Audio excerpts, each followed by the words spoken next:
I never thought my summer vacation would end up being something I'd carry like a scar for the rest of my life. I'm 28 now, living in a quiet apartment in Ohio. But every year when the air gets heavy with heat and the nights stretch longer than they should, I can't help but think back to the summer of 2011. I was 17 then, just out of high school, and my parents thought it would be good for me to spend a couple of weeks with my cousins in Minnesota. They owned this cabin by a lake, deep in the woods, the kind of place where cell phone reception died and the closest neighbor was at least 2 miles away. At the time, I thought it would be boring. But now, looking back, I wish it had been nothing but boring. The cabin had a strange presence even from the first night.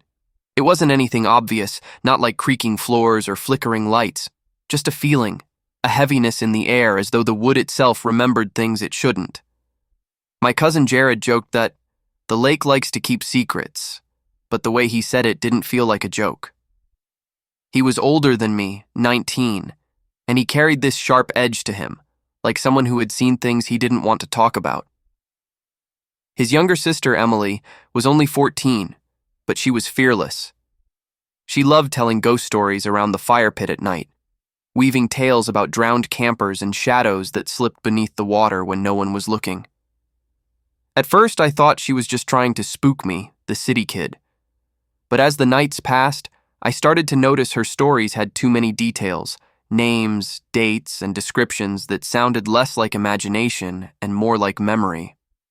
One night, about a week into the trip, Jared suggested we take the canoe out to the middle of the lake. It was close to midnight, and the moon was so bright it made the water look like glass. I didn't really want to go, but I also didn't want to seem like a coward. We slid the canoe into the water, and the three of us paddled out until the cabin's lights were just a faint glow in the distance. That's when Emily leaned close to me and whispered, "This is where it happened." I asked her what she meant, but Jared shot her a look that could have cut glass. She fell silent after that, but her eyes kept darting to the water as though something beneath us was staring back.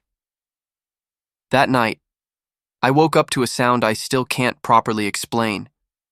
It was like a voice, low, distorted, almost like someone calling my name from underwater. I sat up in the cabin's guest room, heart hammering, and for a second I thought I was dreaming. But then I saw it. A dark, wet handprint smeared across the glass of my window. I told myself it was Jared messing with me, but the handprint was too big, the fingers too long, almost inhuman. By morning, it had dried into a faint streak, and no one believed me when I mentioned it at breakfast. The days after that blurred into a strange rhythm of unease. I kept catching glimpses of movement along the tree line, shadows darting just out of sight. Once, when I was alone on the dock, I swear I saw something rise from the water. A pale face, hair dripping like seaweed, eyes black as tar, before vanishing in a ripple. I staggered back, nearly slipping, and when I told Jared, he finally opened up. He said a girl had drowned in the lake 5 years earlier. Local legend said she was seen walking along the shore on summer nights, always dripping wet, always silent, looking for someone to pull down with her.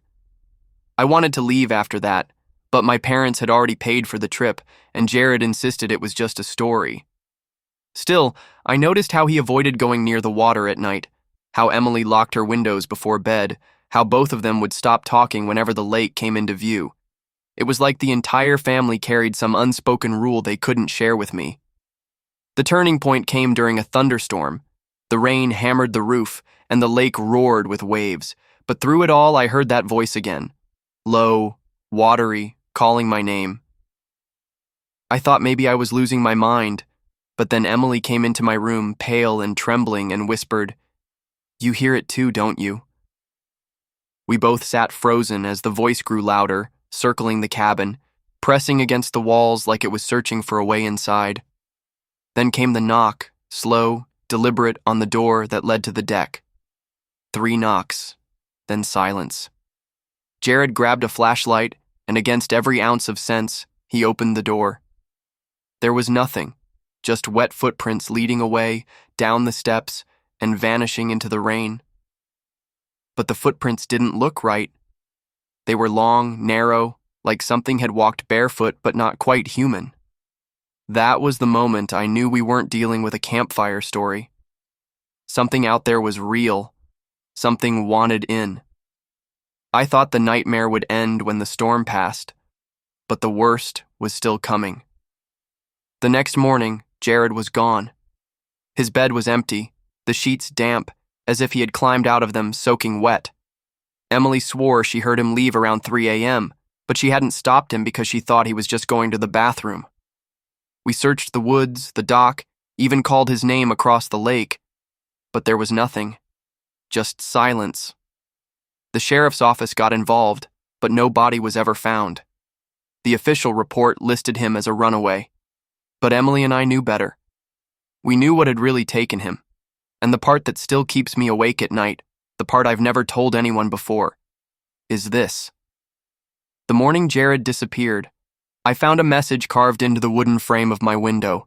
The letters were jagged, uneven, but clear. "You're next.